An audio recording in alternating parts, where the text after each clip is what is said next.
Right, we'll get started at 7. Hello and welcome to the Fabulous Food Finds tasting experience.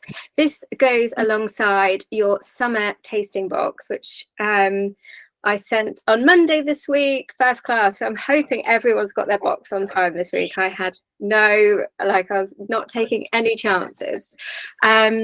If you're new to this, which a couple of you are, this is the chance for me to tell you all about all of the products in the box, and introduce you to some of the faces behind the brands as well. So tonight we're joined by quite a few guests, which is really exciting. So we've got Dara from hi David, the Happy Pear. We've got Ruby from Canar. We have got a little video from Eva at the Garden of Eva. We've got Stephen from Black Bear Honey, and we have also got Jack Ralph from Art Chocolat, and we've got a honey sommelier coming to join us to talk us through a rainbow of honeys, which is super exciting. This is quite informal. Obviously, I'm going to do most of the talking, but if you do want to ask any questions, you can, if you raise your hand, I can see you. So that's a good way of doing it, or just ask the question. If you want to be noisy in the background, if you don't mind muting yourself, that would be brilliant, or I will mute you if you become too disruptive. Hopefully it won't come to that. So we've got loads of amazing products, and thank you so much to anyone that's kind of left their box to open for tonight, because I love the suspense and the excitement that builds. I have done it a little bit differently this time, in that I revealed some of the products at the Good Food Show, just because I was so excited about so many of them. And for some people, they need to see what's going to be in a box for them to get excited about it as well. So without further ado, we're going to get on and we're going to meet our very first guest, who is Dara. Hello, Dara Flynn over there in Ireland. Hi. Hey, Katie. Hey, all. How's it going? Great to be here. This is a great, I love this. I haven't been on one of these type of things, so it's great. Yeah. Very excited. It's quite a unique, I think a lot of it totally is. Yeah, I think very unique. The people did quite a few in COVID, but because I live in North Norfolk, like I can't get out to events very much, and to do this kind of thing, like we've got people from all over the UK and obviously beyond. So it's really nice to be able to get together like this. So actually, to get to your products that you are behind, they're in the very bottom of the box. So I'm going to introduce. So this Dara's from the Happy Pear. And the pair are actually your brothers, but also a fruit and veg shop over in Ireland. And you guys are doing incredible things for good food and keeping people eating really amazing things. So do you want to tell us a bit more about the Happy Pear for anyone that doesn't know or haven't seen you on social? Yeah, I'd love to. Yeah, thanks a million. Thanks for the intro as well. And sorry about the naff image. I thought I'd put something up about it, but it looks a little bit kind of. I don't usually do it. I just decided I'd play around with it just so you get context of who I am, just in case. But yeah, no, great. Look, the Happy Pear. So it was started as Katie had mentioned. So it's more my twin brothers. They're my darling twin brothers, exuberant, energetic. So that's the name anyway, the Happy Pear. So it's a play on that, and they're very happy people. I have to be honest, they really are. So 20 years ago, in the story, I think it's nice to give a bit of. I like telling stories, but the brand really, like the guys, it even began before it started. So Dave and Stephen, when they were 22, they both went away traveling. They, as twins, they lived together, their lives all together, and this was the first time they went away, and they both went to different parts of the world, finding themselves and madly. So this was 2002, something like that. 2004, no, 2002, would have been 2002. I guess there were probably some phones, but it was definitely they weren't talking to each other on mobile phones, didn't have mobile phones, didn't have internet, like in a readily space. And they both basically changed their diet separately without talking to each other, had gone plant-based, found it amazing for their health, and basically then came back to to Ireland. So we're from Ireland, about 50 minutes south of Dublin on the coast, a lovely town called Greystones. And they basically, I guess they had really changed themselves, and they really wanted to change lots more people in the community and around them.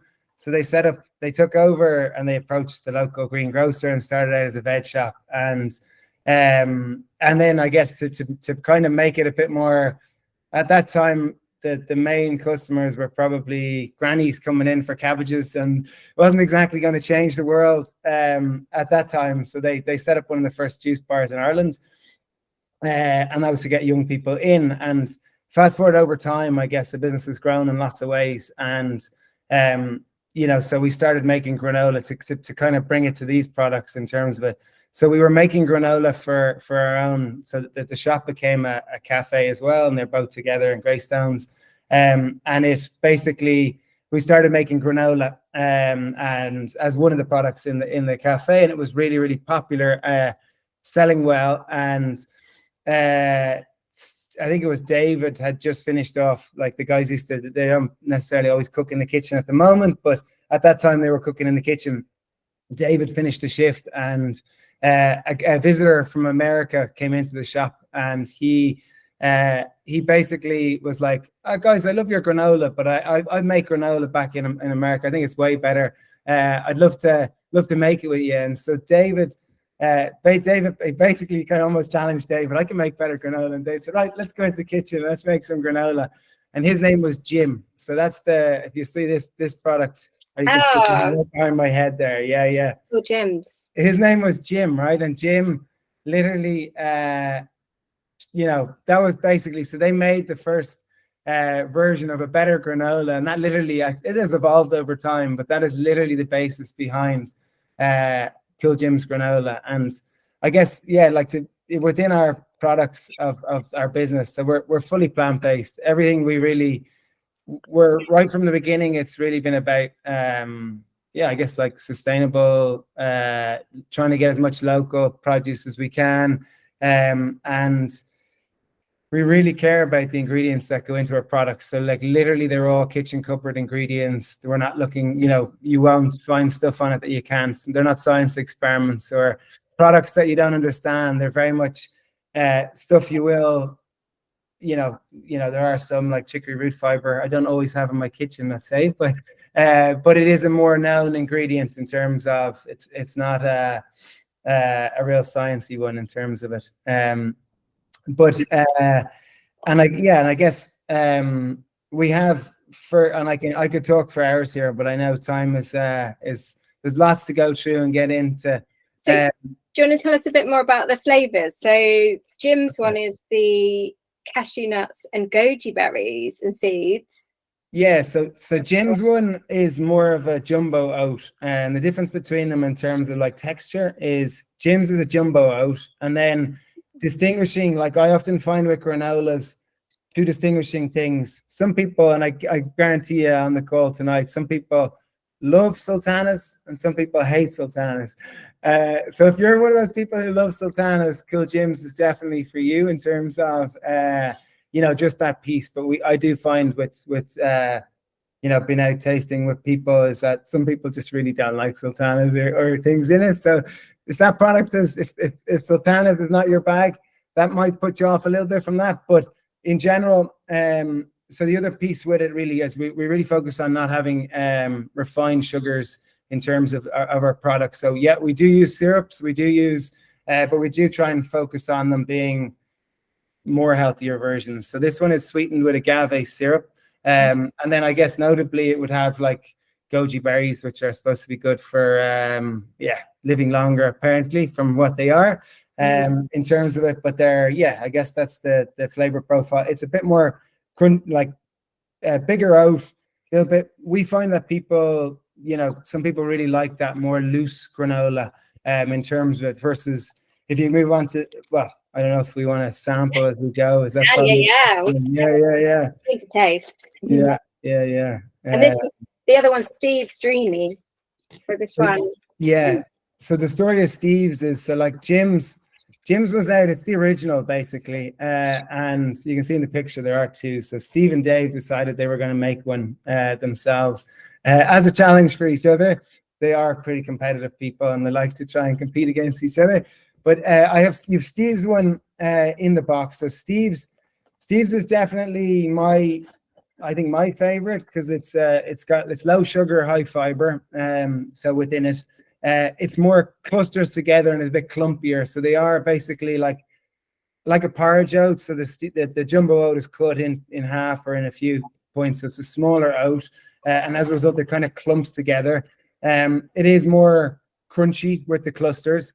So we sweeten it with chicory root fiber, and we also have a little bit of soluble corn fiber. But both of those are kind of prebiotic, as in they really help feed your gut. And as a result, they're just very high in fiber. So there's freeze-dried raspberry, just bringing that nice kind of I guess more fruity tang to it. And this product was, so the guys write cookbooks and love cooking different things, and this would have been I guess a recipe of Stephen. He would have called it originally Fluffy Clouds granola. So it was very much trying to have a lighter type of a product that was more a lighter kind of eating experience. Yeah, it's lovely. Got really lovely light crunch to it. Yeah.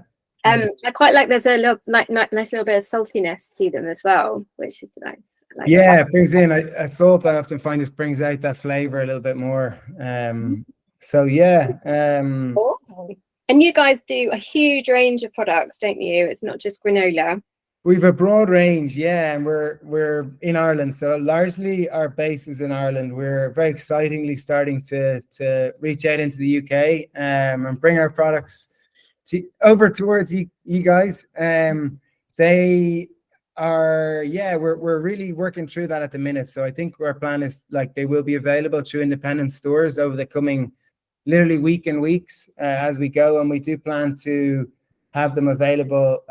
This product to try and get it out there on Amazon is also in the coming week or so. So quite excited about it.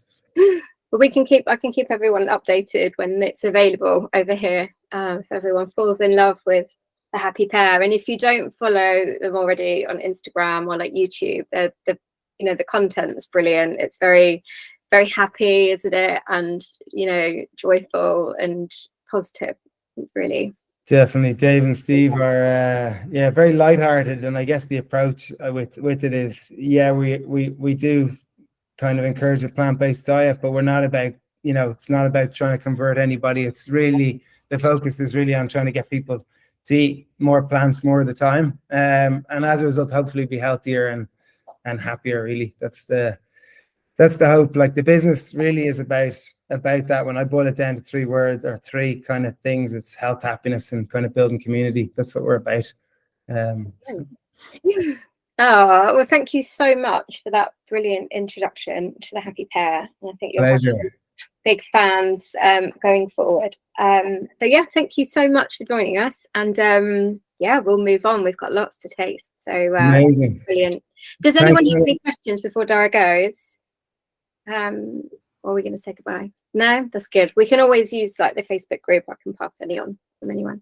But thank you so much, Dara. Amazing. Enjoy the rest. Take care. Thank you. Thank you. Bye.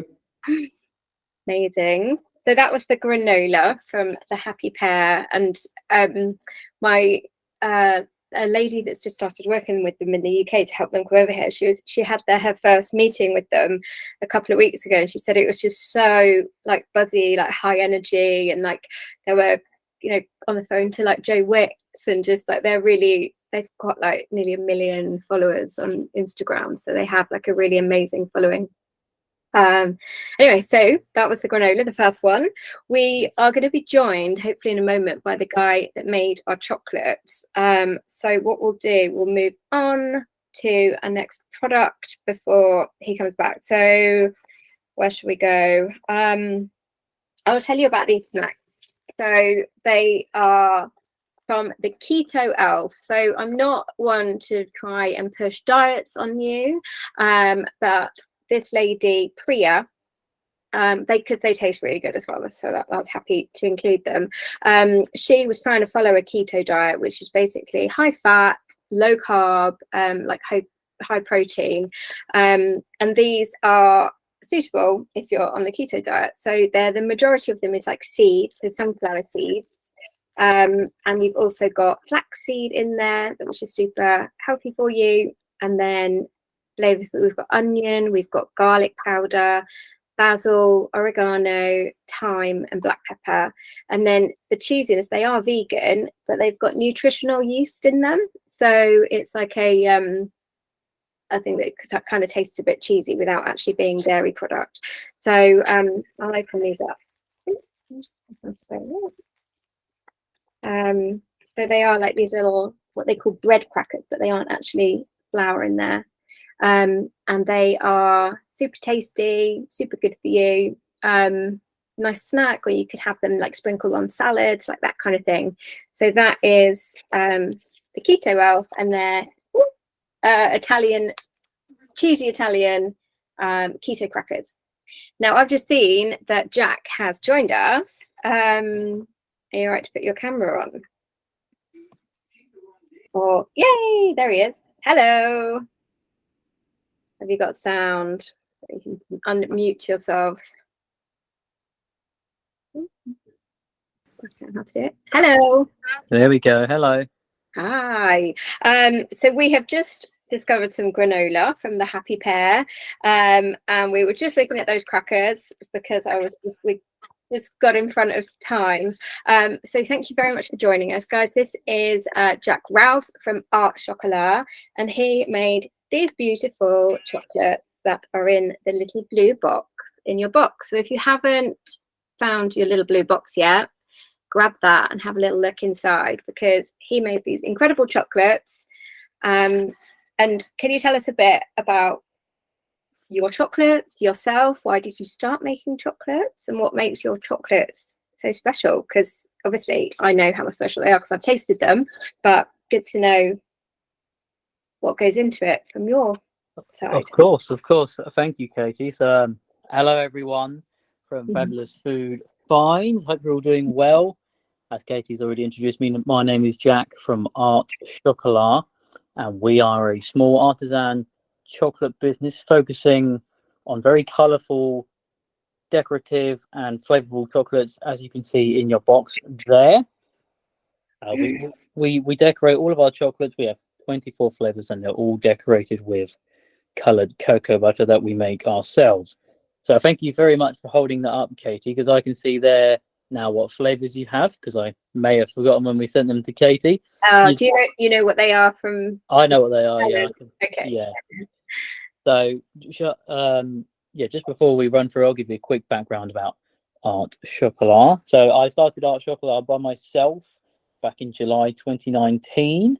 I was 20 years old, and it was a very bootstrap operation, just out of my mum and dad's kitchen.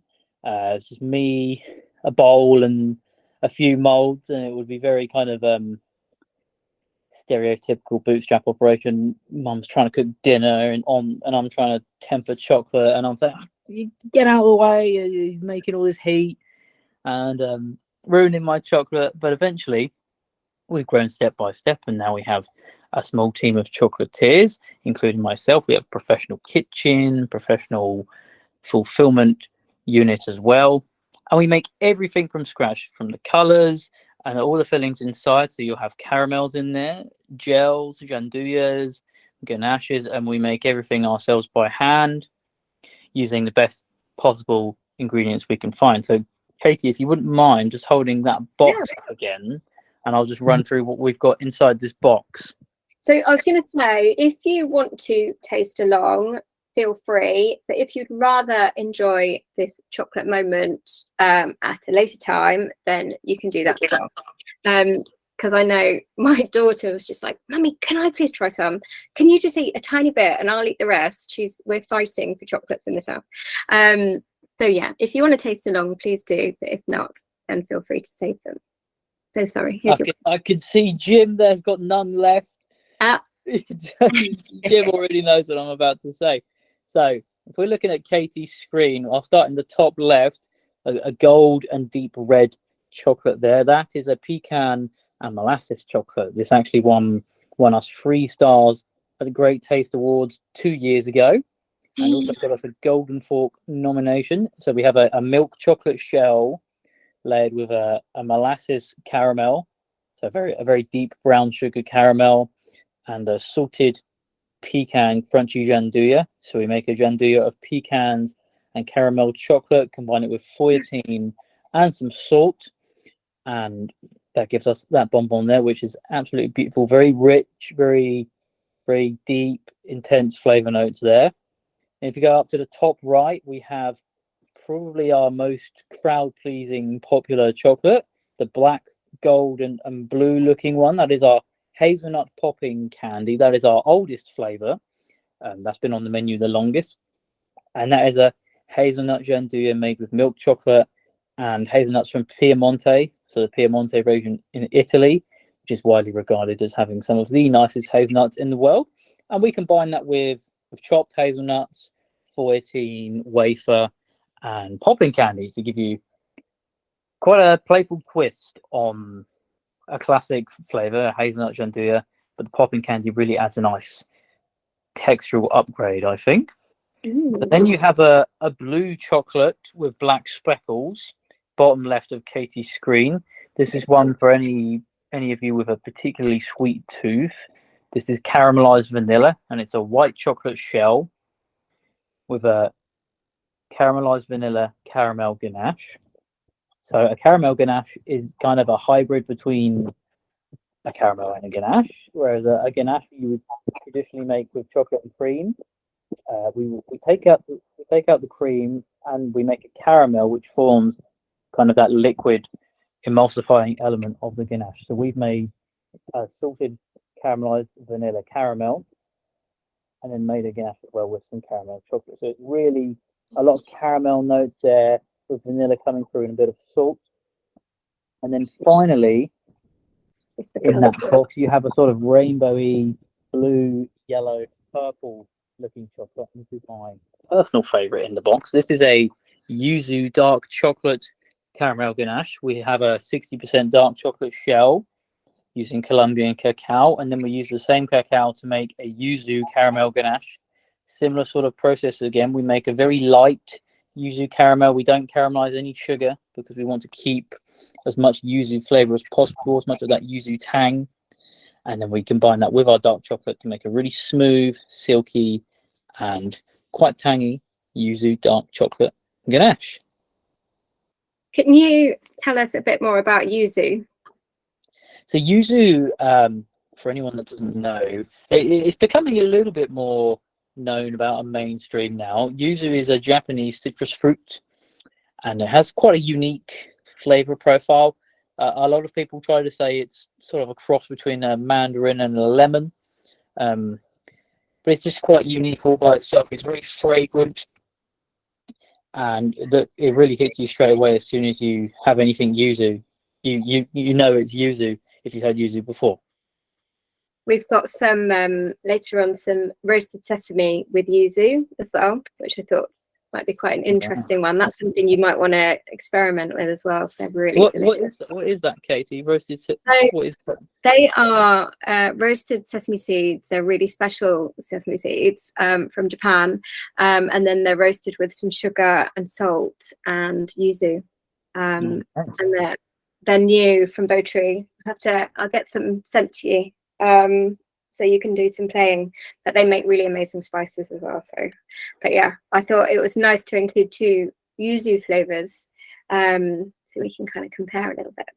But yeah, I'm really glad that hopefully everyone got these in one piece as well, because summer isn't the best time for chocolates, is it?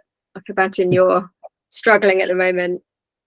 Yeah, I was a bit nervous the last couple of days when we were posting things out, but we haven't, touch wood, had any meltages yet. I think the packaging is really great for that, to keep things together. Yeah, that's why we had it made. We had that custom made for us just to hold the chocolates in place, because the off the shelf trays that you get are just squares. So the dome chocolates, they kind of thrash about a bit in the post, get a bit squashed. So they're really nice for just holding everything in place. Mm. Has Well, anyone got any questions for Jack? David, I know you like these chocolates. I'm not going to put you on the spot, but we were talking about these at the Good Food Show. Yeah, I was looking forward to these ones. Only sad that there were only 4 in the box. Oh, I couldn't afford any more. thank you very much. What a compliment. Thank you. Yeah, I'd eaten them all as well, Katie. I ate the whole lot. That's why I haven't got my box here. They're gone.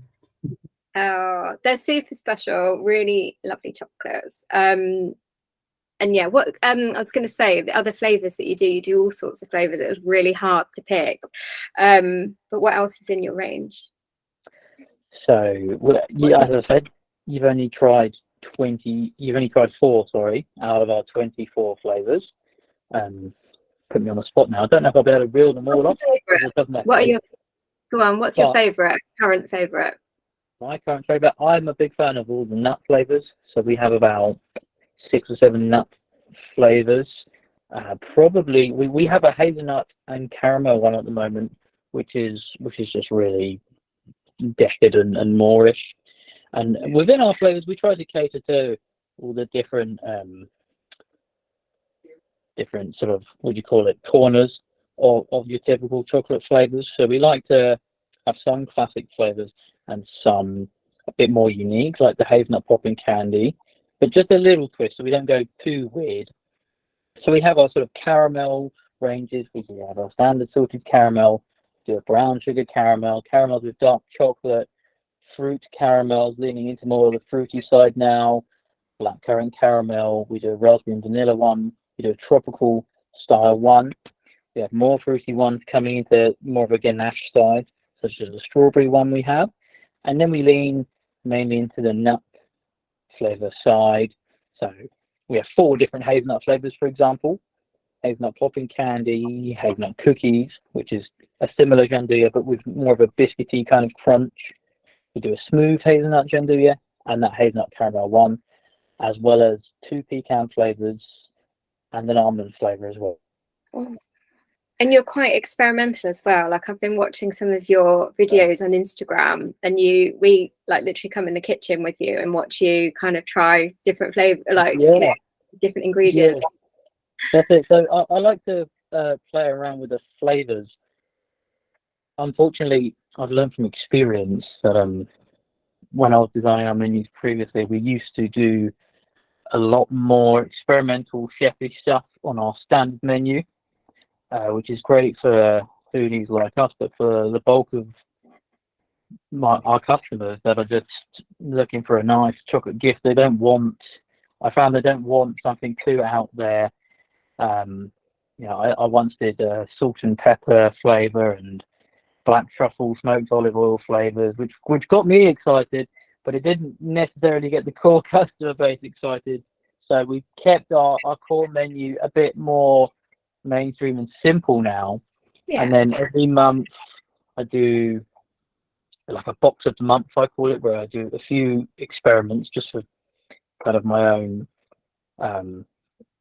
personal pleasure, and then sell them as limited edition boxes on the side. So nice. Actually, our July one is going live on Monday. Just to reel off a few, I did a spicy peanut flavor. We did a curry and poppadoms chocolate, which is very wacky. Yeah. Smoked dark chocolate, cinnamon whiskey, which isn't that weird to be fair, but very tasty, just to name a few. Nice. Oh, amazing. So you can follow the chocolate Instagram account, which is Art Chocolat, and then you've got a personal one, haven't you? Which is Jack George Ralph. That's right. Yeah, that's it. Yeah. And so go and follow, and if you want to try more of the chocolates, then definitely have a look at that box, and I'll share the link in our Facebook group as well, so if anyone wants to find you. Thank you so much for joining us. Thank you very much for having me, and thank you to all of you for listening to me ramble on about chocolate for 10 minutes. I hope you all enjoyed the chocolates. and I hope you all enjoy whatever other lovely goodies you're going to be tasting the rest of the evening. What do we think, guys? Thumbs up to these chocolates? Yes, big thumbs up. Yeah, seeing lots of thumbs up. Amazing. Thank you so much, Jack. Thank you very much. Cheers. Thank you all. Bye-bye. Bye. Thank you. Great. So chocolates done, granola done. Where should we go next? Now we're waiting for Sander, who's going to be doing our honey tasting, and she's due to come around now. So what we'll do is move on to something else until she comes. I'm gonna have to hide these chocolates. Honestly, my daughter has a taste for really expensive chocolate. I'm like, no, I want the chocolates. I'm like, I thought she wouldn't want them because they're all a bit interesting. Oh, let's see what Sander said. Okay, she doesn't have the details. Just let me send the invitation to Sander. Hang on a second. Didn't do too well there, did I? My honey taster. Really? Give me 2 secs.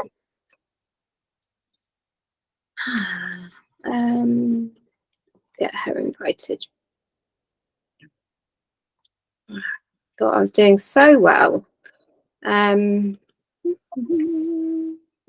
August, Sander.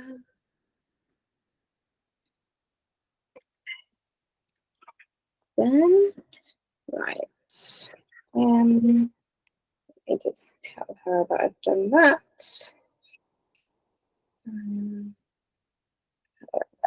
There we go. Gosh, I was going to try and do a Instagram live as well tonight, and I think that was one step too far. I'm glad I didn't. Right, so hopefully Sander will join us in just a sec. Go now. Let me see on my little list. So let's see Lucy's dressings. So I've known about Lucy's dressings for years and years and years, and I think that they are a really lovely brand of dressings. Here's Sander. Actually, we'll go back to the dressing in a minute. Hello. Hi everyone. Hello. Hello. I'm so sorry. I thought I was doing so well at sending everyone all the invites and everything, and then my honey tasting, I forgot to send you the invites. So I'm sorry about that. Not to worry. Thank you so much for having me tonight. It's an absolute pleasure to get to know you all, and obviously I run a little small mini honey tasting with you, like a proper honey connoisseur. I'm so excited. Yes, so you are a honey sommelier, aren't you? You're trained as a honey sommelier. Yeah, well, I'm finishing now the training, so getting officially into the honey sommelier world. But I would be the 6th generation as beekeepers in my family. It's been running through quite a few years now, and I grew up with being surrounded by different honey flavors, honey tastes, and experiencing honey in a different way as you would expect from a commercial one. And my passion for actually focusing on the taste, it comes from I guess my roots into that. Amazing. So you've treated us tonight. So we have a rainbow of honey. So these little sachets, so if you need to dig them out, you should have 6 of these in your box. This is the sort of the sampling way of being able to try lots of different flavors. They normally come in these gorgeous boxes with incredible artwork, and then you've got a lovely jar inside, but we can talk more about those. But that's how it would normally come. But this is your way of being able to try 6 different, what we call monofloral honeys, which well, Alessandra, I'll let you really talk about it, but basically those bees have foraged from just one type of plant or flora, so it imparts different flavors and different sort of health benefits and all sorts of different things, and different colors as well. It's incredible to see the different colors of all those honeys. Yeah, so just probably to introduce and talk a little bit about Dukes and what we do. So Dukes, it's an extension to our family business in beekeeping, we've been in the market for 20 years. We've been supplying large processors of honey throughout these years, and we all know how difficult it is actually today to find really good tasting honey or even natural honey. Honey, as a fact, honey is the third most fake product on the planet. So it's very sad to get to that number, unfortunately. So Dukes is actually our way of saying no more to selling to large processors and no more blending honey with syrups or anything else, so that we can taste and enjoy a magnificent product as honey, and be able to create that experience through taste of harvesting raw monofloral honeys.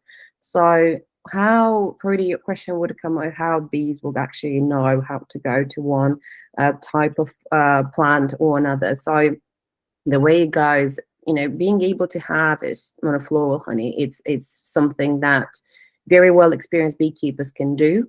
The way the process goes, we would bring the bees into the fields of single plant species, and the honeybees will feed from them. It usually requires the whole forces of nature to sync, meaning, while the plants are in bloom, there shouldn't be any rain around that, so that the bees can fly out and harvest on them.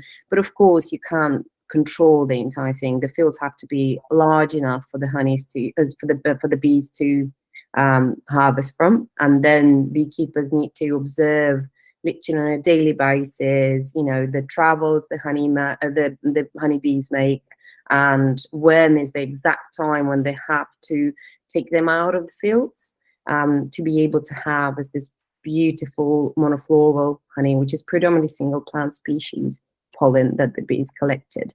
So in terms of flavors, and when you have here, obviously the sachet probably will not going to give the exact color background, but I can just point out to the ends maybe, so that you can have a very good. So this is the acacia one, which we're going to start first. If you could pick up the acacia one, it's the very light colored.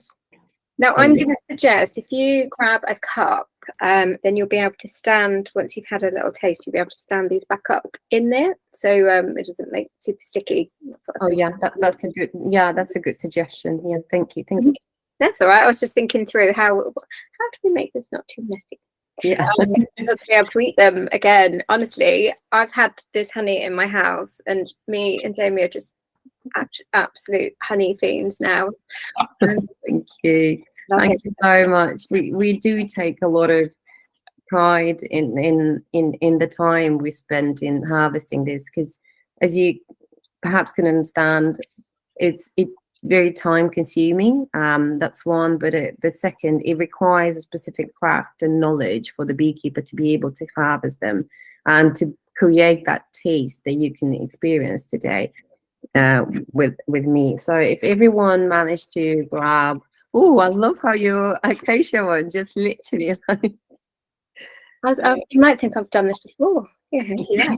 So this is like, for me, just to give you an understanding. So this is buckwheat. That's the different ends of the spectrum, and this is acacia, something that's so light, and to go down to something that's so dark in color. It requires, again, the bees to feed off this plant, and for us to create those senses. So I will going to go with you and have the same experience, so that we can enjoy and be able to talk a little bit more about that. Is there any chance I can just ask everyone, has anyone experienced anything like monofloral honeys before? If so, what sort of flavors you've tried, or is it just predominantly wildflower? Yeah, I lived in Spain and I've tried the heather, which was lovely. Amazing. And when I was at the Good Food Show, there was a Scottish guy there selling his heather. Were you at the Good Food Show? Unfortunately, this year, no, we had another conference to attend, so yeah, we had to choose our bets, unfortunately. But we are looking forward to come next year for the summer show. And where are your bees? So our bees are predominantly in Moldova. This is the country I'm originally from, but also we work with beekeepers around Europe. The key idea that you probably would notice, acacia doesn't grow in such large amounts in the UK, or does linden forests, buckwheat or anything like that. So we very much specialize within local European ranges. We are looking to bring heather as part of that's just a little teasing there as part of our collection, and we are looking forward to work with the beekeepers in Scotland to be able to create that range as, again, one of the monofloral varieties in our range. But at the moment, we are working with the European species of plants. I mean, Spain is beautiful as well. They have the orange blossom, which again, maybe. Oh yes, beautiful. Yeah. Yeah. So we're going to start with acacia honey. So acacia, what is very characteristic in terms of, today I'm going to talk more about the senses. So the taste, the smell that you're going to get, and the visual aspect of the honey. Acacia is characterized as being one of the lightest type of honeys. It's very smooth. It has a very low glycemic index, meaning fructose and glucose levels are slightly different, with a high fructose level and a lower glucose level. That means that this honey will crystallize in prolonged period of time. When I say crystallize, meaning getting from runny to soft or set. So because of the low glycemic index, it also could be recommended to people who suffer from type 2 diabetes or have, restriction in terms of sugar intakes. So acacia honey predominantly is very low glycemic index in terms of taste. You'll see it's very silky, not overpowering, not too sweet. So again, the quality of acacia, you can also mention it by the color. The light and transparent it is, the more premium product that is, meaning higher percentage of pollen of single plant species, which is acacia in this case. So we'll just go through that.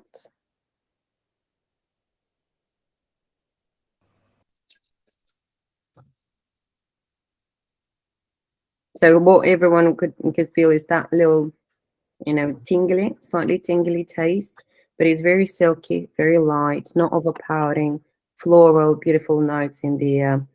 Again, you can just pair that with any drinks.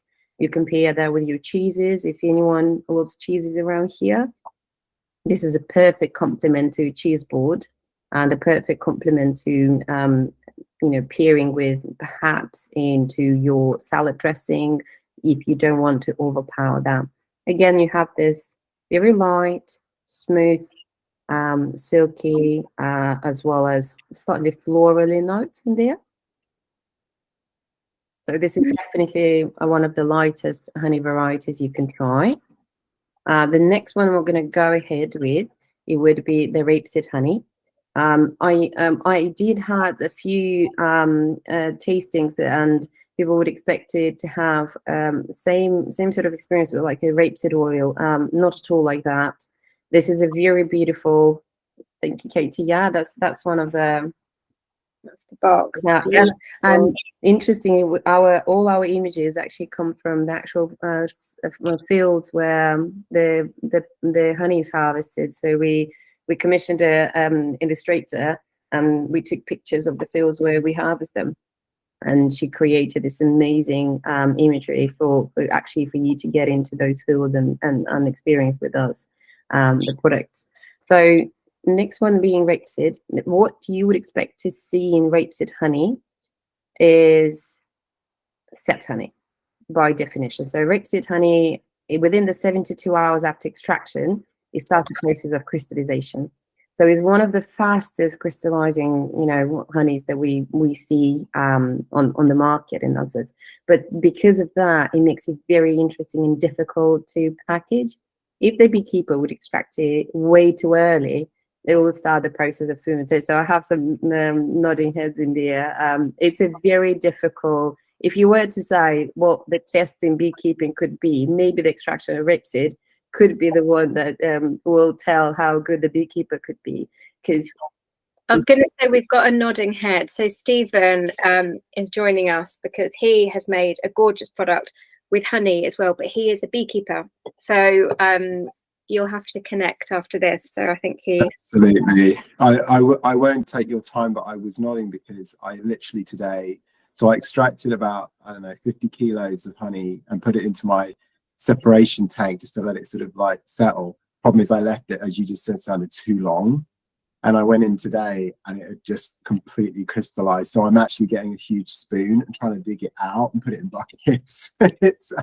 It's not been fun today. It's been hard work. So you're absolutely right. You've got to get it early, otherwise it crystallizes.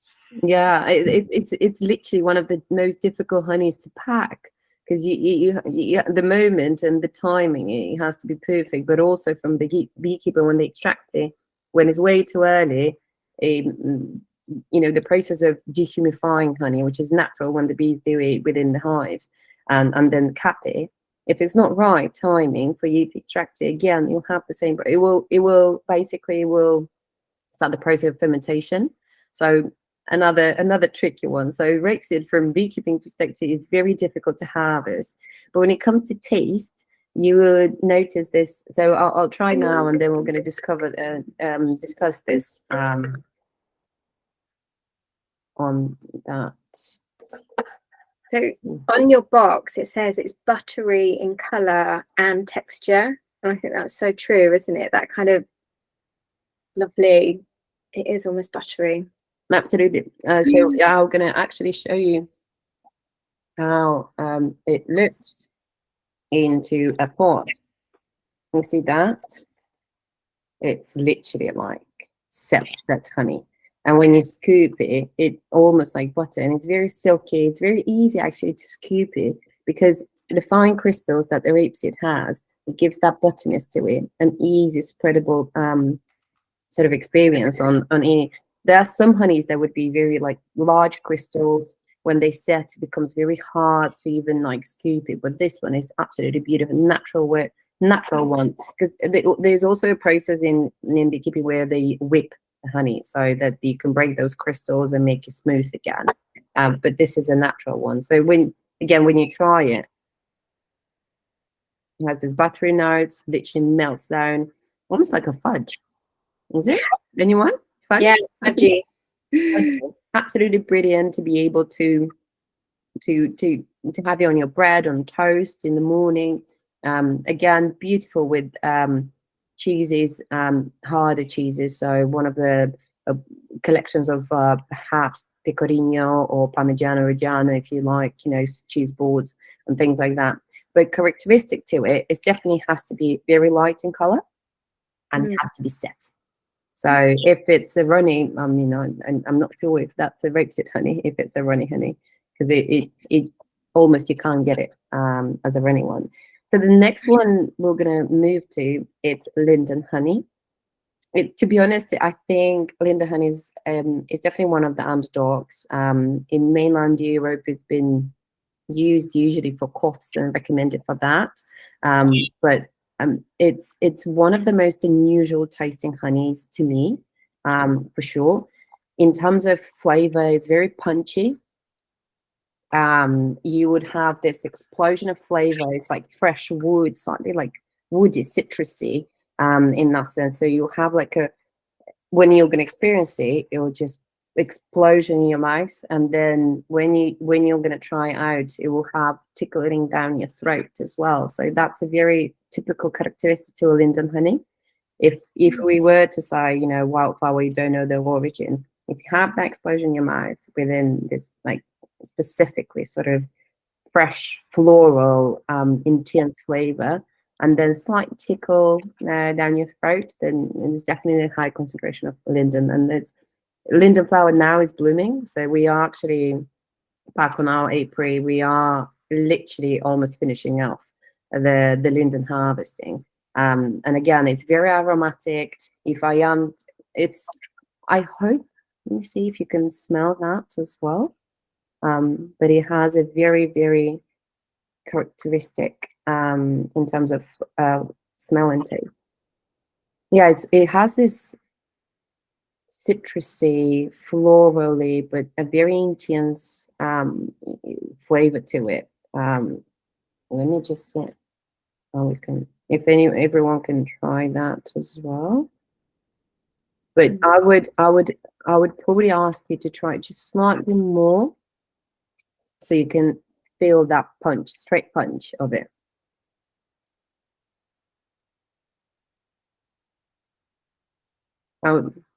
Any feedback? What do you think? Is that?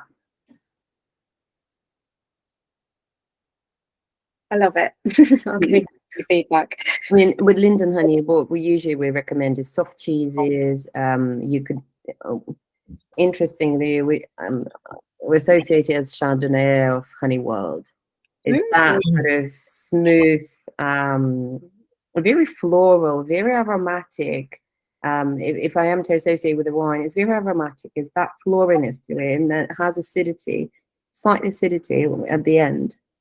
That feeling in your throat, it will stay for a little longer with it, specifically with linden honey. So you can, and again, because of that floriness to it, you would be able to pair it with quite a large set of cheeses or other dressings. However, we do have, and usually recommend within different cheeses to try that with. Any cheese lovers in here? Yeah, I think most of us like a bit of cheese. Yeah. So if that's the case, try with wash-rin cheeses. This will be absolutely beautiful complement to it, because it has a very aromatic and punchy sort of taste. It could nicely complement those smelly, we call them smelly cheese, but it will gonna nicely complement and it's just creating a different experience through that as well. Lovely. And it also says on the box about putting it with fresh melon as well.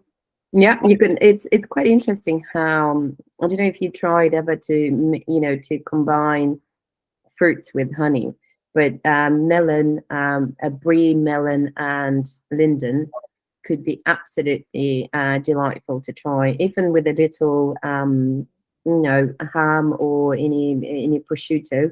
Again, adding slight sweetness to it, it won't hurt. It actually will going to elevate a little bit your experience. Lovely. So the next one we have the sunflower honey. Now this is my partner's absolute favorite. It's nearly all gone. Here you go. Again, it's a set honey. It could come in different colors. We have this specific batch that it had quite a variety of flowers in there, predominantly sunflower, which is 65% of pollen in there. However, it did have some rapeseed, so we can see quite similar consistency because of that. However, typically for a sunflower, when it crystallizes a raw form, it creates a very large, as linden does, very large crystals, which, if it sets, it's quite difficult to actually spoon it or anything like that. So within this range, what you will going to taste, some of you, by the way, some of you might have got a few sachets that were from a different batch, which exactly the one I'm talking with larger crystals and Mont where this one is already set. So I don't know if anyone in here with got that, or everyone got the set ones. Yeah, the set ones, I guess, is the predominant. Yeah. So in terms of, yeah, so that's this is how it comes. So we say that this is a bright, sort of fresh and sweet flavor. It's definitely one of the sweetest that we have within the range. It crystallizes within 6 to 8 months usually if it's raw. So you would normally see it more of a set honey in market places. So again, when it comes to pairing suggestions, what notes, you straight away will start smelling the, it's a very strong floral smell.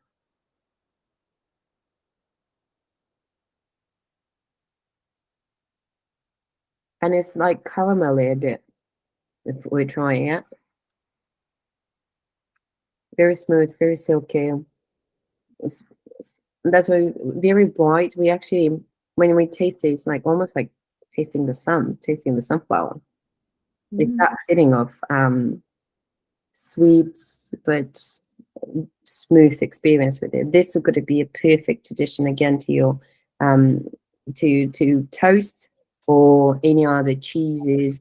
On the packaging, we do recommend rye bread or peachy orange wine again, if anyone is into orange wine. I mean, I think the trend around them, they just started to pick up, but Georgians know their thing within orange wines, and sunflower honey is definitely a good complement to that. Blue cheeses could be an interesting experiment here. The main thing, it brings that texture. The texture in combination with different other cheeses is very crucial in here.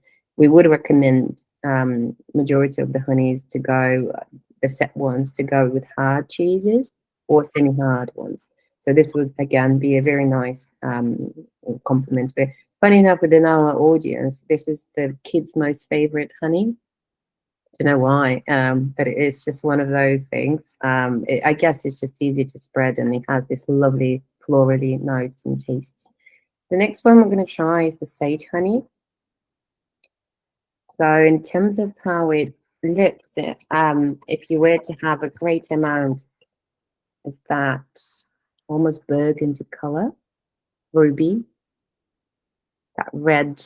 It's from similar families as the lavender honey. So you would have heather, lavender, and sage, very close in terms of taste profiles, but there's a distinctness with the sage. The sagey notes, and I know we've already tried a few honeys, and it might be becoming difficult to kind of feel those aftertaste. But if you have water on hand, maybe you would like to drink slightly more water, so we can clear the palate and be able to feel this specific taste of sage. In terms of profile, so with us, what we see, because we harvest on wild sage, and it's not quite every year that we are lucky enough to have good weather for them. For example, June would be one of the months where we will go and harvest, but this June has been quite rainy and hasn't been nice, too nice to some of the plants. So we probably would expect to have slightly lower amounts of sage honey per se. So what we are looking for the sage one, this is a very floral, full body, citrusy, slightly within that deeper notes of more acidity to it as well. And you would get that floriness straight away in there. Probably what do you expect of a honey to taste like? Some of you, maybe some of the sage would be starting to crystallize, but it has this perfumed, comparing to the other ones, this is very perfumed, very floral. I don't know if anyone could agree with me on that in terms of taste. It has a very, very sweet, but slightly tingly notes to it. And if the crystallization started, you can feel those granules sort of running out. Again, a slow tingle. You're really right about the honey, like the pronounced kind of honey flavor of this one, which sounds like a silly thing to say, that it tastes like really honey, but it does taste like a typical honey. Yeah, and I think within our range, we see this as the most perfumed honey. It has this almost, mix of different flavors. Some would very much associate this with thyme honey as well. Some people actually feedback on like, oh, it's very close to the thyme honey. It's not that intense as the thyme, but it's from the same family of like heather, lavender, thyme honey, and sage. It's again very difficult to harvest on this one due to climate changes, unfortunately, today. When it comes to pairing for sage, I would, dwell again into the cheese boards, but also into cooking. So this is with sage, we actually start recommending including that in cooking. You can do marinades for chicken or salmon or meats. Again, dressings for salads or anything like that. But this from sage, you get that intensity in flavor, and you get this beautiful complement with soft or wash rind or semi-hard cheeses. Camembert, amazing. You've baked camembert and then you add this up and with slightly thyme, leaves, fresh thyme leaves on there. Absolutely beautiful combination. Again, when it comes to wine pairing, here we do Pinot Noir or Merlot. Again, slightly to the dark and deeper flavors, mainly because there's a very deep flavor that stays comparing to the other ones lighter that sort of manage to wash off pretty quickly. With this one, it does get your mouth watery, so it's a very intense flavor on your palates. And with that, we can actually start recommending adding into your cooking if you'd like, especially within the marinades or any other things. The last one, but probably not, not the least, and hopefully not the least, would be the buckwheat honey. Anyone familiar with the grain at all? Yeah, that's the one. No, this one's amazing. I don't know, Stephanie, if you have any of the samples, but happy to share some with you. Yeah, I do have some. I'm going to raid them as soon as you're finished, I think. That'll be my evening. Although, as I say, I've been sort of up to my neck in honey today. So to be honest with you, it must wait till tomorrow. Yeah. Absolutely. So buckwheat is very interesting. It comes from a white flower, usually white pinky flower, but the honey itself, it gets very dark. The darker the color, the greater level of pollen you have in there. And it's a contender. So if anyone would use Manuka honey, the research today shows that buckwheat honey on a cellular level has a greater antioxidant activity than average Manuka honey on the market. Again, it's one of those contender of like any woodland honey, which again has that high level of antioxidant activity. But this one specific because it comes from a flower, similar to how Manuka honey from white flowers predominantly, it goes into this very dark, deep color. In terms of flavors with this one, is very deep, aromatic, almost like almost like an intense earthy. Some of you might associate with molasses, maybe with some trickle.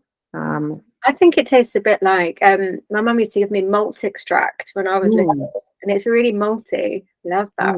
Yeah, and to be honest, you probably wouldn't expect a honey to taste like this. But it's like this again. It has this floral notes, but slightly medicinal to the side.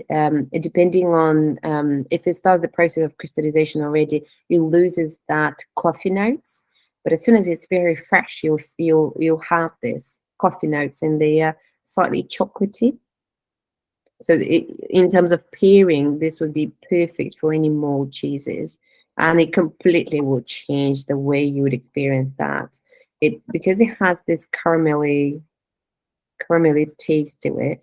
With mold cheese, it complements very well, and you would definitely get a different taste or a different version of your favorite blue cheese or any other ones.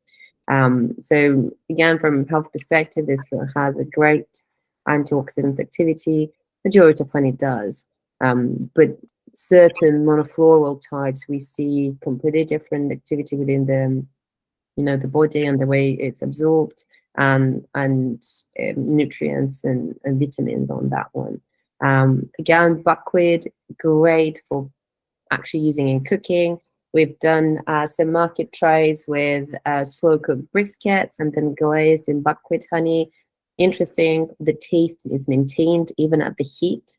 Not quite typical with other flavors. Again, the lower version will be not as prominent in taste, where this one, even if you were to cook it, it creates that additional flavor to the marinades or anything like that. A beautiful, if anyone loves Asian sort of foods, salmon with buckwheat honey, soy sauce, sherry, and slight ginger with garlic. Marinate for your salmon is absolutely game changing in there. And again, you can have it natural without adding any additional sugars in there. So a beautiful complement to either cooking or pairing with your cheese boards. Amazing. Do you know what? I'm going to have to move on from your amazing honeys, but that has been absolutely incredible to learn so much about those beautiful honeys. We'll have to if anyone does want to learn more, we could get you maybe into the Facebook group and answer some questions maybe after this. Jim loved that. Oh yes, please. Yeah. That would be great, wouldn't it? If we could. Yeah, I think so. That linden honey is absolutely beautiful on the box, and I didn't even know what the linden flower was, and it's the lime tree, isn't it? Yes, it is the lime tree. Yes, yeah, indeed. In Europe you have more territory of actually lime woods comparing to what it's in the UK. In the UK, it's more predominantly seen as a single or few trees around, so they're not quite harvested for anything apart from shades, I guess. But Yeah. It's beautiful for teas. Linden flower or lime flower, if you dry it now when it's the season, you can have beautiful tea remedies for your winter time. Again, it's a very I guess it's just those underdogs within the honey world that I guess people just never really experienced into their daily intakes. No, but yeah, beautiful. Thank you. Appreciate thank it. you so much, Sandra. I think we've all learnt so much, and what an amazing experience to try all those different honeys in one go. Yeah, thank you. I appreciate your time today. I would love to hear more feedback, and obviously just to see what your thoughts were on different flavors and tastes of our monofloral variety. Definitely. Thank you so much. Yeah, we'll get you into the group and we'll start a special, like a thread on honeys and find out which was favourites, and we can find out what people do with them as well. And we'll put a link into if anyone wants to buy any more of the honey and try them and get the boxes as well, which is beautiful. Thank you so much, Sandra. That was amazing. Thank you. Have a lovely evening, everyone. And I'll speak with everyone, I guess, soon. Bye. Thank you. Amazing. Stephen, are you all right to stick around, or do you want to do yours now? I can stick around if you don't mind. Yeah, I'm fine. No, of course. Yeah, cool. I think we need a little refresher after that. I don't think anyone needs water. I've eaten so much of this honey in the last few weeks because it tells you all the health benefits as well. And I'm like, well, it's going to cleanse my liver, so I better have another teaspoon, and it's going to do this and it's going to do that. So I'm like, it's magic stuff for sure. It's definitely magic stuff. I keep telling everyone else that how they need to have honey when they're telling me they're poorly. I'm like, go and have a teaspoon of honey. Not that, yeah, I'm pretty lucky to have all these lovely jars in the house. And you, as a beekeeper, are lucky to be knee deep in honey today. I have, yes, and I've been in to see my bees today as well, even in the heat, which is, I have to be honest with you, being in a bee suit and like 28 degrees is not a lot of fun. But yeah, no, it was interesting though. Someone was saying about linden trees. So we'll talk a bit about my drink in a sec. But one of the things that we have where I am on sort of Hampshire Berkshire border is actually a lot of lime. And I typically use the summer honeys in the drink, mainly because I want to get that citrusy edge to it. And well, I hope when you do taste it, you will taste a little bit of citrus in there because that's actually coming from predominantly lime. Let's go now. Yeah. Come on. Let's go now. Okay. Yeah, let's do this. So this straight from honey into honey. So this is Stephen's product, and the way I found out about it is because Liz isn't here tonight, but Liz Greer is one of the tasters here. She usually gives quite a lot of feedback. She's like, oh, my husband's like making this product. I was like, oh, okay. So you guys came to the Good Food Show a couple of weeks ago, and really excited to have Black Bear Honeyco's sparkling green tea in the box as well for you to try. Are you happy for us to try it right now, or do you want to give it a minute? I'm fine for you. If you're happy, if you're all happy to go from honey to a honey drink, go for it. Tell us more about why you started Black Bear. Yeah. Well, I mean, I think my journey really all started when I started to beekeeping really. I moved back from living in Canada for 5 years back to the UK in 2017, and I was kind of looking for something different to do, like a new hobby, and I kind of went along to our local association meeting, and I always remember that day. They opened up a colony of bees, and it was just that was it. I was just like hooked. I needed to come back for more. And so I started to do the training, and I did some theory, and then I kind of eventually got some bees, and I went from like 2 colonies up to 20 now, and continuing growing every year. And yeah, I had all this honey, and at the same time, I used to be a really avid home brewer, not a very good one, but I was a pretty avid home brewer, and I used to just like dabble with it. When we were in Canada, the craft brew scene was kind of picking up, and I thought I'd give it a go. But when I came back to the UK, I started beekeeping, and then I decided to give up alcohol. And that was a shame really, because I loved the home brewing side of it, but then I had the beekeeping, so that was my channel. But I kind of kept missing the home brewing a little bit. So I built a brewery, converted a garage into a little microbrewery. I used it for honey extraction as well. And I thought, well, how can I use all this honey and pair it up with my home brewing love? So I started experimenting, and I spent a lot of time just kind of figuring out like a balance of different drinks that could use honey. And I landed on kombucha for a while, and I tried that. But then I kind of started to play around with teas. So I started to cold brew teas, and I started with the green tea. And when I started to balance it with the honey, I thought this is just really, really different. One of the things that you'll find, and this is the feedback we've been getting quite a lot lately, is it's really hard to find a soft drink that doesn't have sugar or sweetness in it. I think one of the things that people, when they come up to me at the Good Food Show, were saying was, wow, I've never heard of honey in a soft drink. I've heard of mead, alcoholic mead, but I've never heard of honey in a soft drink. And honestly, I can't find anywhere that's selling a soft drink that has honey as a natural sweetener. So yeah, I sort of experimented. I came up with this original recipe that you're all drinking now. It's a very light and refreshing kind of balanced drink. It was challenging to try and get that balance of the green tea and the honey right, so it doesn't feel too sweet, but it doesn't overly powdery on the green tea. And then the carbonation just gives it that little fizz, those bubbles really. And yeah, it's sort of suddenly seems to be getting a lot of interest and attention. I think it's partly because of my beekeeping as well. Like, people are really interested in like where the honey's come from, and all that kind of thing. So yeah, it's been a really fantastic journey. We only started trading in October last year. I've probably done a grand total of less than 10 farmers markets, and then straight into the Good Food Show, and we sold out that weekend, which was lovely. And people were just so, it creates such interest. I think the typical words we were hearing is, I'm intrigued, I'm curious, what is this? And then and people tried it, and they were just seeming to really resonate with them. So it was a lovely, it's been lovely feedback so far. I'd love to know what you all think, and you can be honest, honestly. What do we like? Glasses up if we like it. Yeah. Do you remember at the Good Food Show, I said to you I was worried that it'd be too sweet, and I think you're yeah, right. yeah. Sweet. And that's what worried me.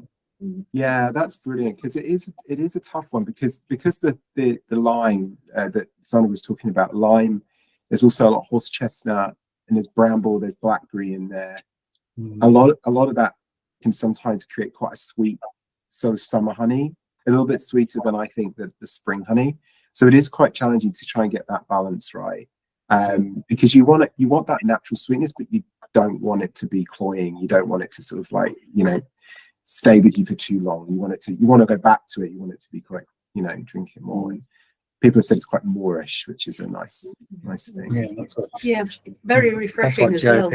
Yeah, I'm always a bit of a romantic. I say, oh, what you're gonna do is get it on crack a bowl, put it on some ice, sit in the garden, sunny day, and just watch the pollinators and the bees, and you can think, you've got this.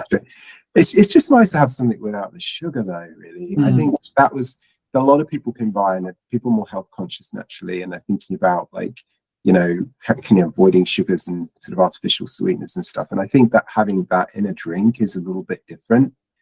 And I think it just, hopefully you will agree, it's just something, it's nice to have something all natural with no other additives to it. Definitely.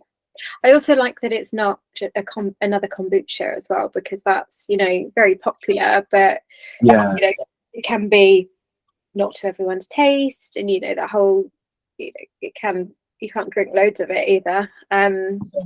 no, you're right. There is that tartness to kombucha. I mean, I quite like it, and it's got great health benefits. I think the thing with the cold brewing, and I think a lot of people aren't really familiar with cold brewing tea. I don't know if any of you tried cold brewed tea yourselves at home. I think one of the things that people always say to me about cold, when they've done cold brew green tea, is they're expecting it to be astringent and bitter, that's what they associate, tea with. Because we always put hot water on tea, don't we? We always take boiling water straight onto tea leaves, and I'm just as guilty as this, but we kind of, with the green tea especially, we're kind of burning the leaf. So when you cold brew it at really cold temperatures, this is how I make it. I cold brew about 1 degree C for about 24 or so hours, and then I extract the tea leaves, and what you're left with is just all that bitterness is gone. It's just a light and refreshing tea. I say, if you ever want just a refreshing drink, pop some cold water and tea leaves together in the fridge, extract the tea leaves in the morning, and have a lovely refreshing drink in the morning, and you get all of that clean, green tea, and it's really lovely. And that's the base of the drink, really. And I will be expanding into other types of teas and things, but yeah, that's the base of it, to try and extract all that bitterness out of the green tea, really. Yeah. And okay, you had an apple and chamomile, didn't you, at the Good Food Show? Yeah, we did. We launched that at the show. So that uses, so I work with a local apple presser just down the road from me. Fantastic guy. He's got a real, he started his business all around sort of reducing food waste. And he saw so many fallen apples in people's gardens just going to the land, going to the compost. So what he was saying to people, bring your apples to me, I'll press them, I'll bottle them, and I'll give you back your bottles with your label of your house and everything on them. And that's how he started his business. So I started to work with him and said, look, I'm really looking for a combination of apple juices that will give me some tartness to balance the sweetness, but not overwhelm the green tea. So we landed on a combination of Jazz and Bramley, and it's just seems to have worked really well. And then with the chamomile at the end, it kind of balances with the sweetness, but it's not overpowering chamomile, because I think chamomile can be quite strong if you use it too much. So yeah, that one's really popular, actually. That's probably my favorite at the moment. I'm actually quite enjoying going into the flavors now. The next one we're doing, if we do the winter show, Katie, I'll probably do pear and elderflower at that one. Nice. Yeah. And when you've got new flavors, let's put them into the group so everyone knows when you've launched them. I think it'd be really good to follow your journey, because it's exciting at this early stage. Yeah, it's been a lot of fun. Thank you. We better get moving. I can't believe it's 8:20 already. Yeah. Well, thank you, everybody. It's been lovely chatting to you. Thank you. Yeah, enjoy the rest of your tasting session. We will. See Stick ya. around. Bye. Thank you. Right, Ruby. Let's get to you, and then you can hop off. Hello, Ruby. Hello. Hi. Nice to meet you all. So Ruby has made this gorgeous product that's in your box, which is Kana. Did I say it right? Yeah, it's Kana. Kana. Sorry. That's okay. What does that mean? So Kana means to eat. Ah. So it's Punjabi or Hindi for to eat, but we've just played on the spelling of it, just so that it's a bit more attractive. It's got a H in it, but we've just done it with the 4 letters. Yeah. Amazing. Can you, so I've obviously tried this one, which is a medium, and there's also a lovely hot one that you made. This is, I fell in love with this last year and we've been talking ever since, haven't we? So We have. do you want to tell us a bit about what your, you know, why are you making this curry sauce and Okay. what's special about it? Okay, so well, we've been doing it for about 4 years now. We started it over lockdown. We're very, very small business. It's it's still a side hustle for us. But what we love our food. Obviously, we love our Indian food, but we wanted to make something that was fresh, authentic, and something you really just won't get. You won't get it in a restaurant. You won't get it in a supermarket because it's a traditional recipe. We make our own ghee that goes into the jar as well. So most of the ready-made curry bases that you get off the shelf, they're made with oil. So it's not vegan. But it is gluten free. Everything is fresh in there. Everything is basically in there. So it's not a paste. It's not a sauce. It's a base. So you've got everything already in there that you need to make a curry. Literally 3 easy steps. You heat it up. You put your protein in, whether it's chicken, paneer, chickpeas, and literally you cook it out, put a bit of water in if you want to, and you've got a curry in 20 minutes. It works with red meat as well, but obviously your cooking time will take longer. So that's basically how to use it. And you know, it's just a passion. We started off thinking, because I work in events, my day job is events, and over lockdown, you know, was furloughed and so forth. We've always wanted to do something with food. We just didn't know what, whether we would open a restaurant, a bistro, whatever, but this was sort of the next best thing to do something like this so everybody could enjoy it. You don't have to go and sit in a restaurant to enjoy it. So we started local. We started with the mums at school just to try it out, to you know, see what they thought. Then we started with the neighbours. Thought we'll give it to them to try out. Everyone seemed to like it, thought it was really good. So then we've just been doing farmers markets and local markets since then, and got our first stockist, which is our local butcher, and he's had it for probably the last couple of years. So yeah, so that's the idea, is to sort of make it bigger, you know, get the word out there. Yeah, we did our website a couple of weeks ago, so that's out now, so you can order it online if you like it.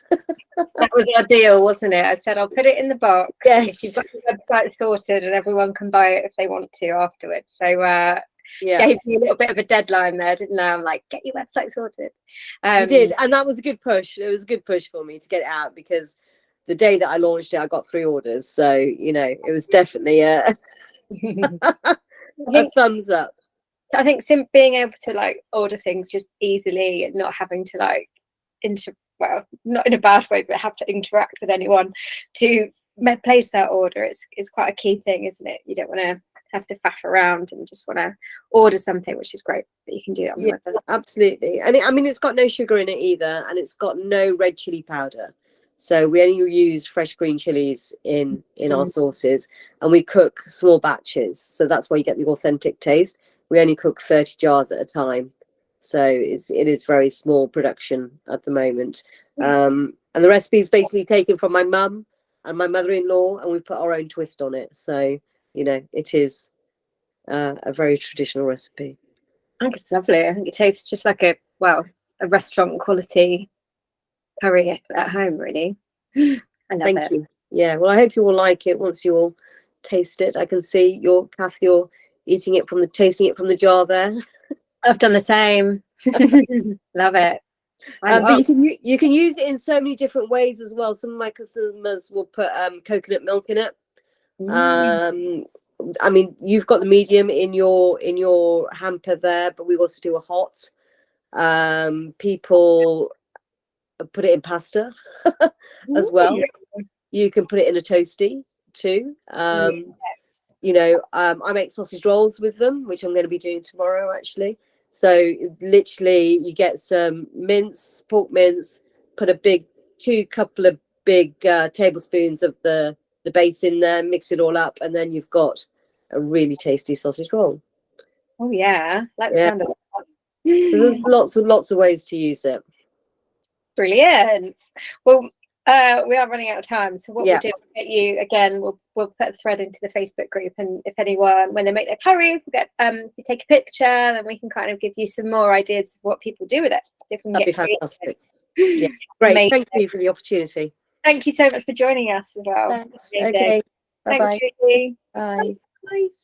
Bye. Right, that's it for guests. We've got quite a lot to get through now. I won't cut you off at 8, but I won't be offended if you have to leave at 8:30. Sorry. Right, where do we go? Lucy's dressings. So I really wanted to include these. I've looked at them for years, and I was trying. My friend Lisa, I was asking her.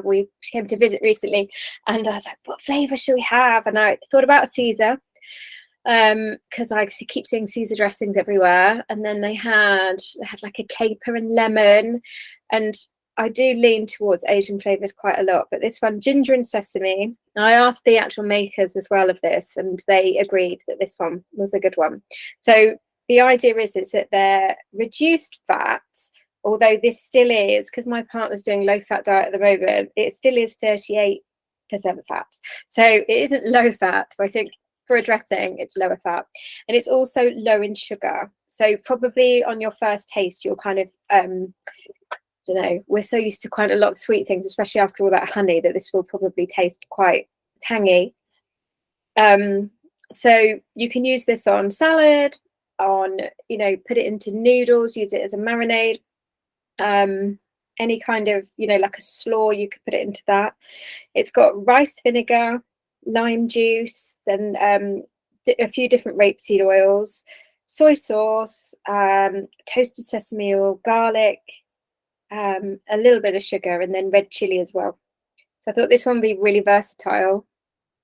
What do you think of this one? It does taste quite sour, and you try it on its own, especially after all that honey, right? Might have done this in the wrong way round. So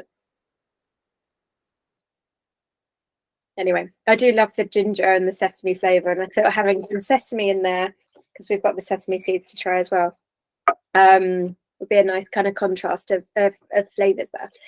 So yeah, Lucy's dressings. I'm going to keep going a little bit swifter so we don't bore everyone.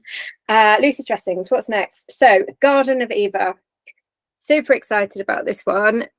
It's very unusual. I can't imagine many of you have had pickled watermelon rind before. Correct me if I'm wrong. No, we're really excited to try this as well. So this has got Eva is from where did she say she was born? Tennessee, I think. And it's Southern America. And this is like a tradition, like a traditional kind of pickle out there. So they also do a American Southern chow chow, which has got watermelon, and another like a chili watermelon jam. I thought this lovely chunks of watermelon rind. So I'll take it up here. Super sweet, and it's pickled with cinnamon as well. So really good to go with like cheeses, charcuterie, put in a sandwich, put with like barbecue. So if you've got you could have that as like a side, just to sort of have on the contrasting against like rich meats and things like that. Quite a nice bite to it. So it's got a nice texture to it. What do we think? Is this one a surprising one? Quite refreshing. Yeah, we like it. I like that a lot. Sharon loves that. I like it. I like it. Yeah? That Tanya. Nice. We really love that. Gabriella loves it too. Yeah, and I've actually, let me quickly, there's only like a 30-second video, but let's meet Eva, sorry. Let me see her. Says something about an infinity mirror. I don't know what that means, but let's so hopefully you can see Eva.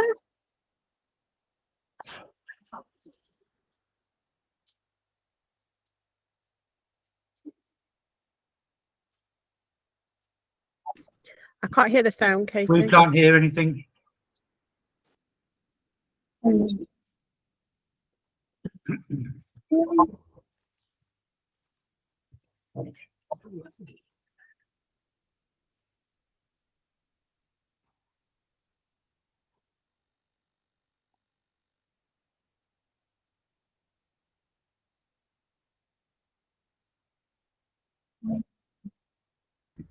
Katie, if you go on settings, so click on the three dots and then settings, Yeah.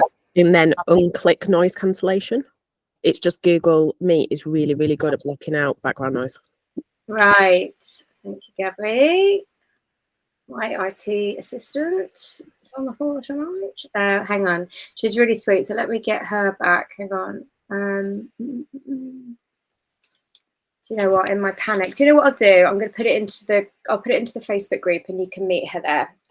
It's quite a short video, but she's basically tells us a little bit about her. She's quite quiet. It's literally 30 seconds. So I'll put it into the group. You can watch it later, and it gives you a bit more of an insight into her, her history, things like that. But yeah, I thought really interesting, and also making use of a waste product. So watermelon is such a big kind of on-trend product, and what happens to all that rind. So yeah, and they won 2 stars in the Great Taste Awards as well.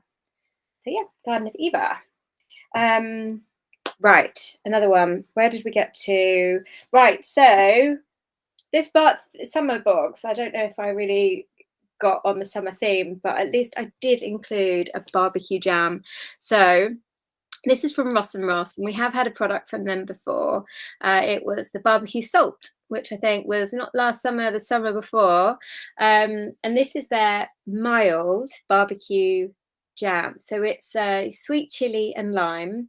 So really good for like putting on prawns, maybe cook them first and then use it as like a glaze once they're cooked to just kind of get that caramelization.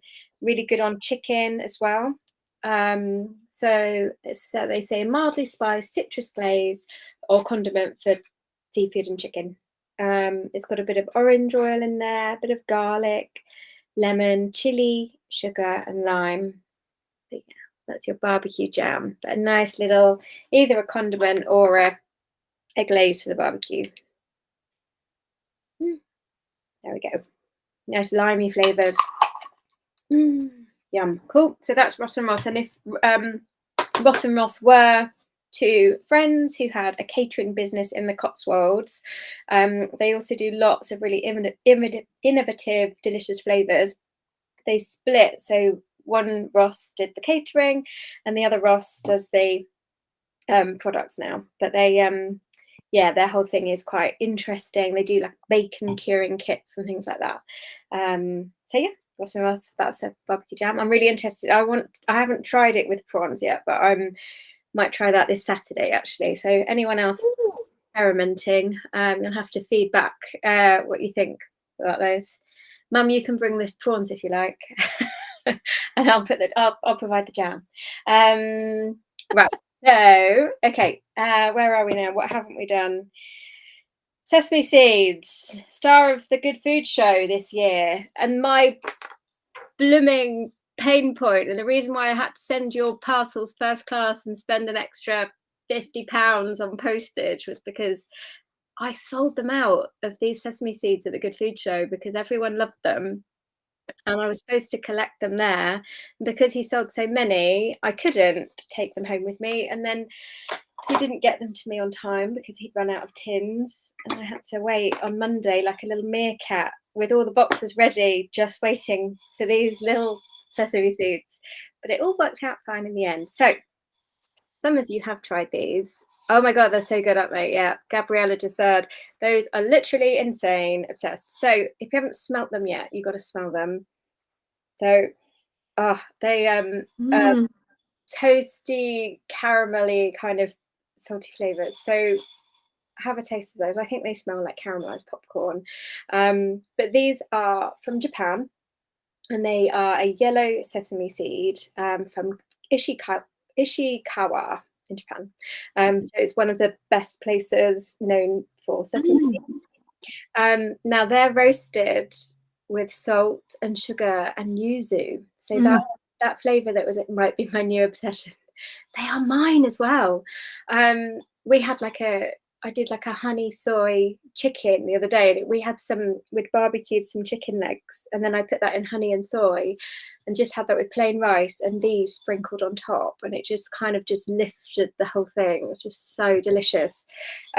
If you can not just eat them from the tin. So these are apparently in Japanese, to sprinkle is like furikake is the word. And this is a type of furikake. And yeah, they sprinkle them on all sorts of things out there. They suggest putting it in soy dressings with fish, marinades, and salads.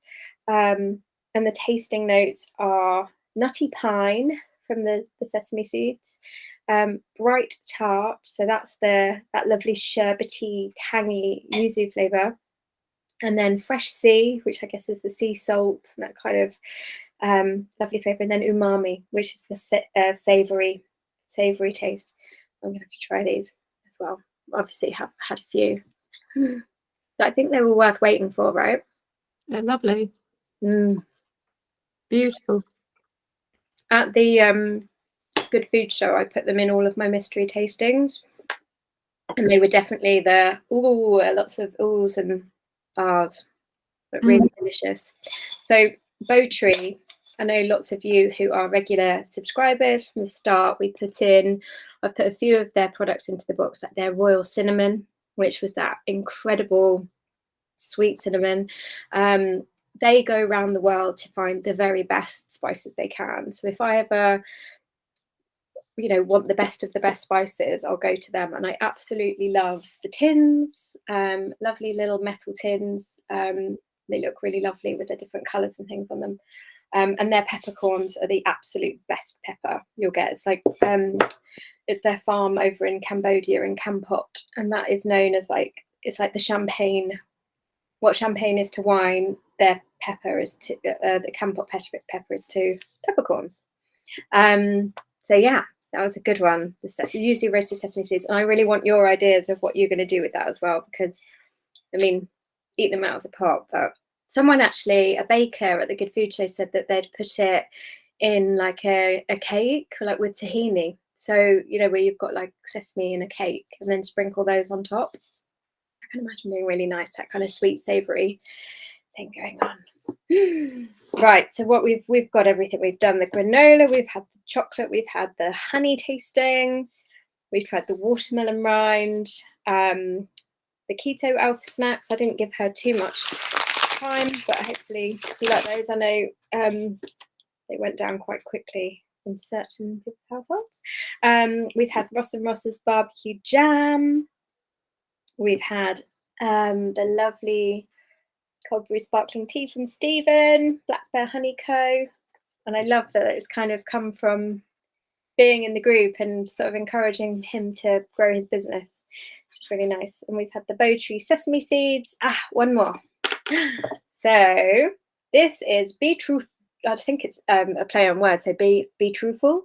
Or Be Truffle.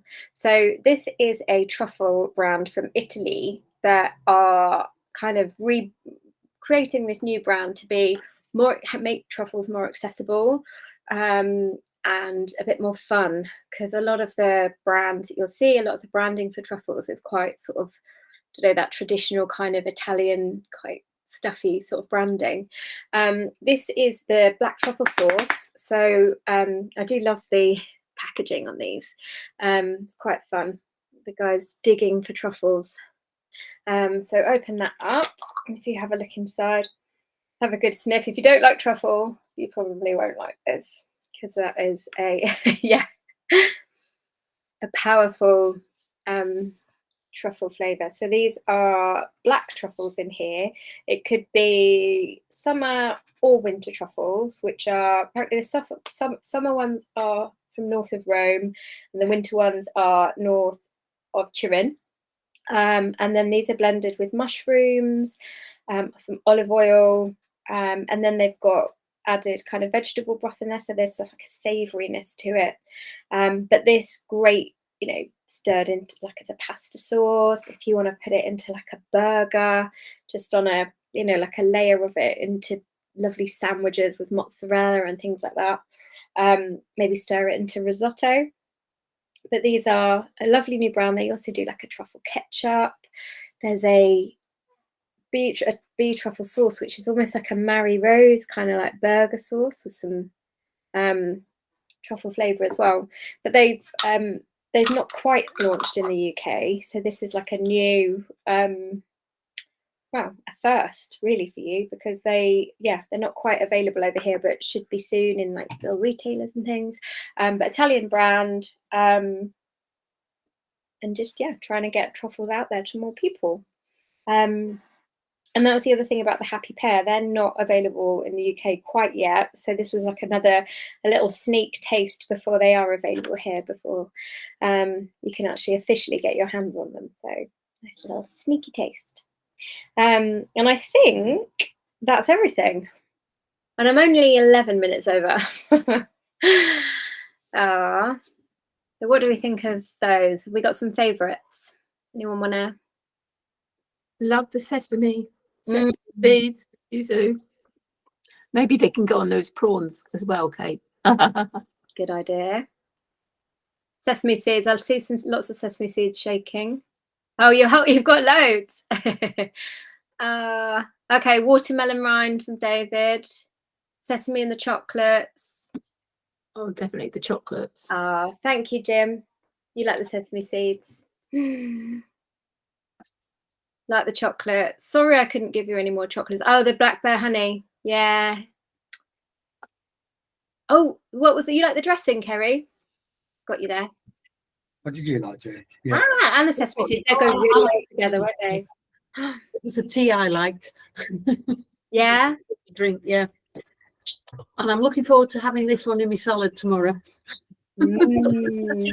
Sesame seeds and watermelon rind, saving the chocolate. Yeah. I haven't had the chocolate yet because I was late. I haven't had the chocolate yet because I was late. Chocolates are really good. Like they actually, because I put out there, because I think it was Dee, she said that she wanted chocolates in the box. So I put it out there. I said, you know, I'm looking for chocolate. And he said, oh, what about me? And I was like, oh, that sounds great. And then I said, oh, let's go for some chocolates. And they don't normally sell them in fours. But so they were £4. I paid £4. But then because chocolates then got VAT on them, they were £4.80.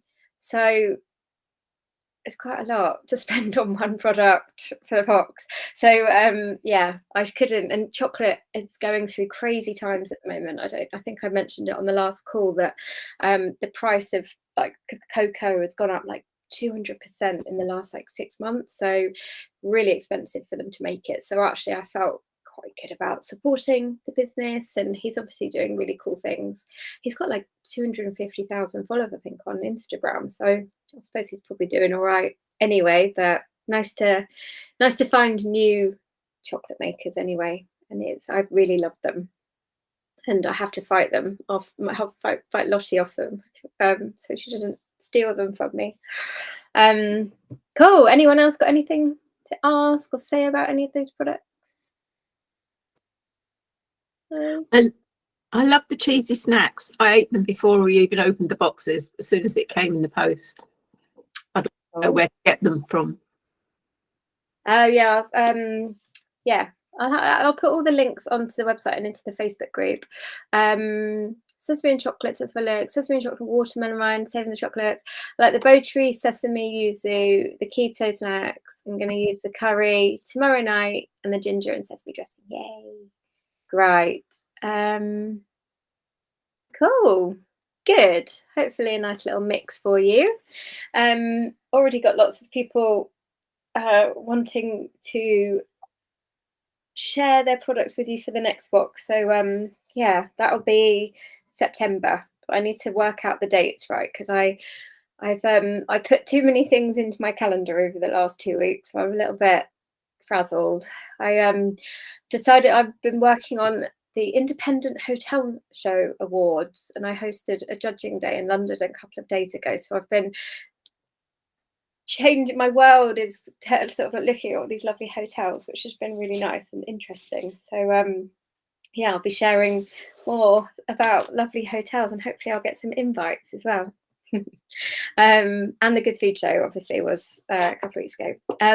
I'll be putting out, I've just set the timetable for the winter show where I've got 6 sessions a day, and I'm going to do like a festive tasting and a couple of cheese tastings a day as well, because they always sell out. So yeah, I'll let you all know when the tickets go on sale. Yeah, because we couldn't get into you.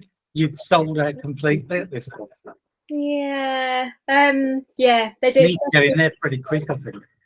Yeah, cheese especially, and the Saturday always goes really quickly. But I only had three or four sessions a day at the summer show, just because the whole show sort of didn't really need as many workshops and add-ons. So but yeah, you guys went to the lovely Lakeland meet and greet session, didn't you?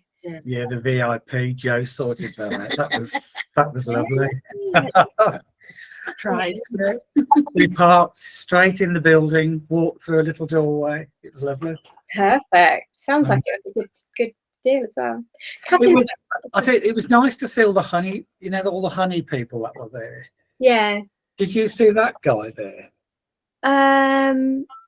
Louisa's, yeah, Louisa's are one of my clients, yeah.